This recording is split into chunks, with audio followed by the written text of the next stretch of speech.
मेरा भारत है ही महान।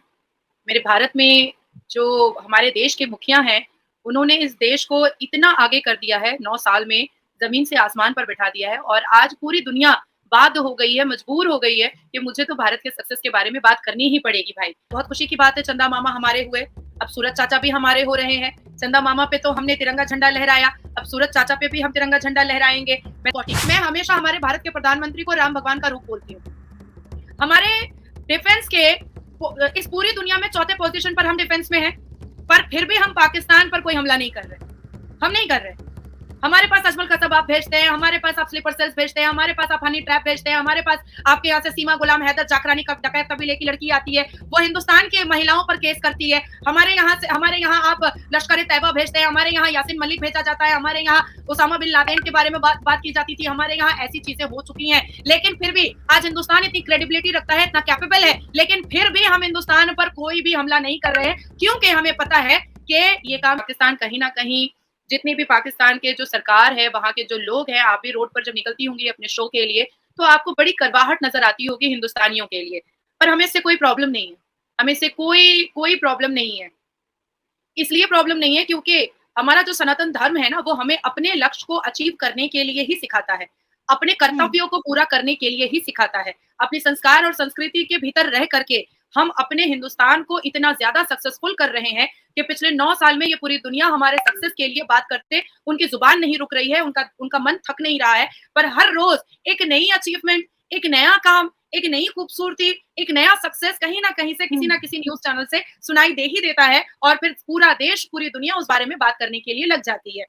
बहुत बहुत खुशी की बात है, चंदा मामा हमारे हुए, अब सूरज चाचा भी हमारे हो रहे हैं। चंदा मामा पे तो हमने तिरंगा झंडा लहराया, अब सूरज चाचा पे भी हम तिरंगा झंडा लहराएंगे। मैंने पाकिस्तान के एक चैनल से सुना भी कि तिरंगा झंडा जल जाएगा, सूरज पर जाएगा। एक मौलवी साहब पाकिस्तान के, उन्होंने ये भी कहा कि ये सब फेक है, ये सब कुछ होता है, हो नहीं सकता, ये तो हो ही नहीं सकता कि कोई सूरज पर चला जाए। तो मैं कहना चाहूंगी कि 10 पैसा और चवन्नी मदरसा छाप पढ़े हुए मौलवी मुल्ला और मुसलमान जो अरबी भी पढ़ना नहीं जानते हैं, जो सारे प्रॉफिट्स का नाम भी नहीं जानते हैं, कौन सी आयतें किस बारे में अच्छी बात बता रही हैं और कौन सी आयतें स्लेव और लौंडिया रखने के बारे में बता रही हैं, जब वो ये नहीं जानते हैं तो वो विज्ञान क्या जानेंगे, वो साइंस क्या जानेंगे, वो साइंटिस्ट के बारे में, उनके अनुभव के बारे में, उनके सोचाई से जा करके उसके ग्राफिक्स को इसरो की टीम को भेजना, उसके रहस्य को खोलना, सूर्या में हर वो चीजें जो आज तक पूरे एशिया में, पूरी दुनिया को कोई नहीं समझ सका है, उसको हिंदुस्तान के वैज्ञानिक समझने की कोशिश कर रहे हैं। जिस तरह से चंद्रयान 3 ने पूरी दुनिया को साउथ पोल का नजारा दिखाया, क्योंकि पूरी दुनिया ने चांद के साउथ पोल को कभी देखा ही नहीं था, तो हमने वो देखा और हमने पूरी दुनिया को दिखाया। तो उसी तरीके से इस बार इसरो ने बीड़ा उठाया कि अब हम सूर्या को देखेंगे और इसके बाद वेनस को देखेंगे। तो देखिए, जमीन धरती तो हमारी हुई ही हुई, 15 अगस्त में तिरंगा झंडा इस पूरी दुनिया में तो लहराया ही गया। अब साथ साथ हम आसमान की चीजों को, चांद सितारे और सूरज चांद को भी अपना बनाने को तैयार है, क्योंकि सनातन धर्म यही बताता है। देखिए, बहुत टफ था, मैं कहूंगी सना के टफ था। मैं कहूंगी कि लोग बहुत जल्दी विश्वास नहीं करेंगे, लेकिन विज्ञान एक ऐसी चीज है ना जो हर इम्पॉसिबल चीज को पॉसिबल करने के लिए खड़ी हो जाती है। क्योंकि जब मैं बहुत नॉर्मल तरीके से समझाऊंगी, क्योंकि लोग समझ सकें, क्योंकि आपके पाकिस्तान में लोग इतने वैज्ञानिक और पढ़े लिखे नहीं है, सब मदरसा छाप है। तो मैं बताना चाहूंगी कि एक मामूली सी चीज है, जब हम किसी मर्डर केस को लेकर के जब हम कोर्ट रूम के अंदर जाते हैं ना, तो तोड़ और जोड़ दोनों चीजें हमारी स्टडी पर मुनहसर करती है, हमने कितनी पढ़ाई पढ़ी है, और उस हिसाब से एक मर्डरर को भी बेल मिलता है, एक रेपिस्ट को भी बेल मिल जाता है, क्योंकि तोड़ और जोड़ दोनों हिसाब किताब कहीं ना कहीं हमारी पढ़ाई में हमें पढ़ाया जाता है। तो उसी तरीके से हमारे इसरो की टीम ने क्रोनोग्राफी स्पेसक्राफ्ट की स्टडी की, सोलर एटमॉस्फेयर की स्टडी की, डिजाइन किया, डेवलप किया, और इस हिंदुस्तान से लेकर के चंद्रयान 3 की सफलता के बाद इसरो ने अब अपना कदम सूर्य की तरफ बढ़ा दिया है। अब इसरो आदित्य L1 इस सूर्य की तरफ अपना लॉन्च करने वाला है, जिससे कि पाकिस्तानियों को और खफा हो गए हैं। पाकिस्तानी ये सोच रहे हैं कि इंडिया और कितना आगे बढ़ेगा। अभी तो इंडिया चंद्र पे पहुंचा था, अब सीधे इंडिया सूरज पे पहुंच रहा है। ऐसे पाकिस्तानियों की बहुत जल रही है।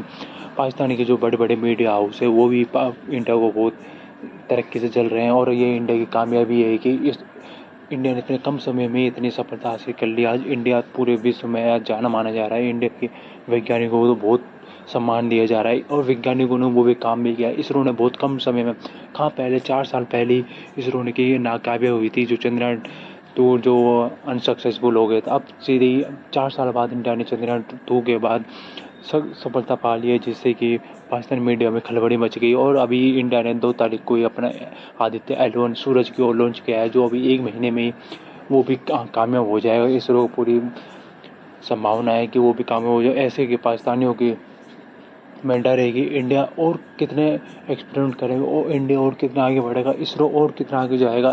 तभी इसरो, नासा, अमेरिका, जो अमेरिका के है मिड वो साइंटिफिक हाउस, वो उनको पीछे ना छोड़ता। ऐसे में हमारी इंडिया की कामयाबी है कि इंडिया बहुत आगे जा रहा है, और ऐसे ही हम कल्पना करेंगे कि इंडिया ऐसे ही आगे जाए और ऐसे ही अपने देश का नाम रोशन करे। इसरो को बहुत बहुत बधाई जिन्होंने आदित्य L1 लॉन्च किया है।